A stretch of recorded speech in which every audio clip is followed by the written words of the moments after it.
Let's talk about your sort of your real breakthrough, which was, I think, 2008, with that epic campaign. Unless you want to correct me about that. I mean, really, 2008 was very big because of Game Change and because I was at Time and I was given a lot of freedom. But really, covering Clinton was my big break. I had never covered a politician. I'd never had a beat of any sort, and I got assigned to be the off-air, what was then called an off-air reporter. Now they call them embeds for ABC News covering Bill Clinton. And so for the first couple months, most days it was just me and Clinton and one aide. And, other reporters would get on. What period of time was that? This was the fall of 91. But remember, things started so much later then. Like Clinton didn't announce until September of 91. Your friend Gwen Ifill, our late friend, would get on every so often because she had been assigned for the Times. Adam Nagurney had been assigned for USA Today, but they weren't there every day. The networks had this thing that started in 88, the so-called off-air reporters. They were first out because they had all the money, right? They had unlimited budgets. And so I covered Clinton for a couple months, some days just the two of us, lots of nights in Arkansas because he was going home a lot of the time. Incredible stories from that period. It's just so many. Tell us about him, because he's sort of been memory hold in many ways. Yeah.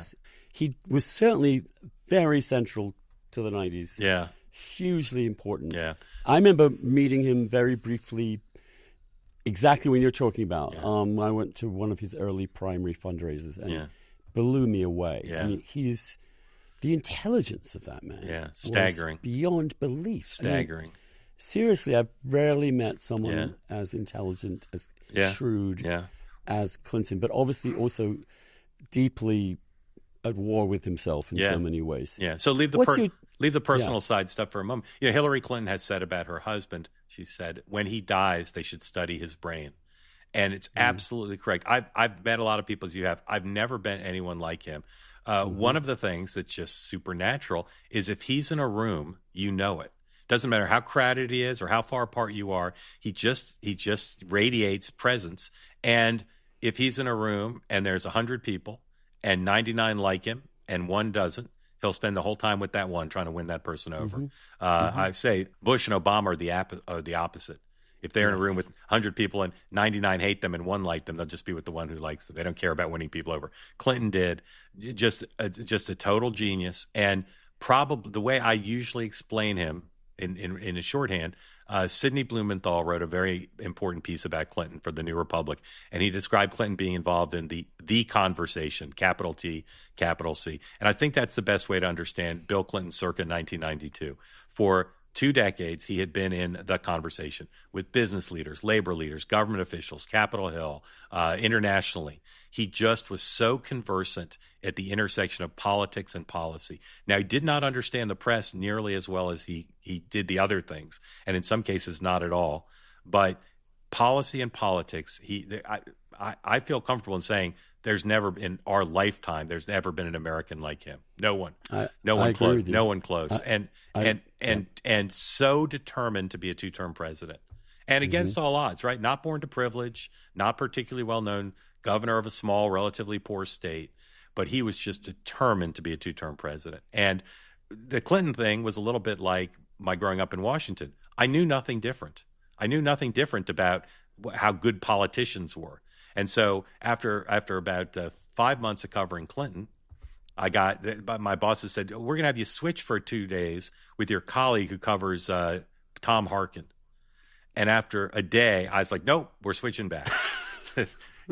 Clinton, we started at 6 a.m. We went past midnight. Harkin did like 3 events a day, like a normal person.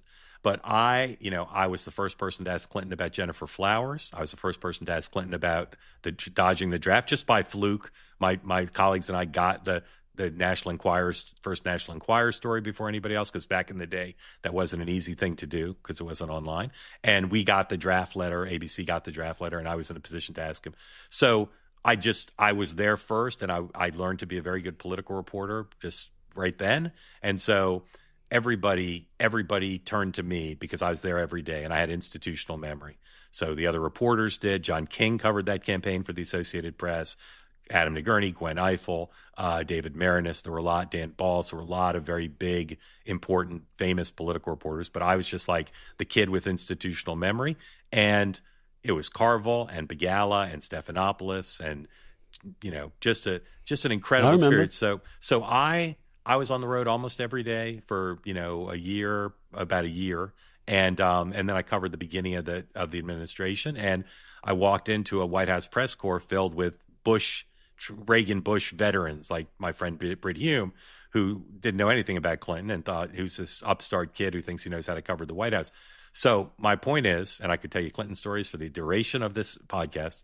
my career, 2008 was epic, and we can talk about it in terms of what it did for my career. But covering Clinton from the fall of 91 through the middle of 93, I believe, set the predicate for everything I've accomplished since in terms of covering politics. And by the way, I went to 46 states with Clinton, 46 states on the road with Bill Clinton.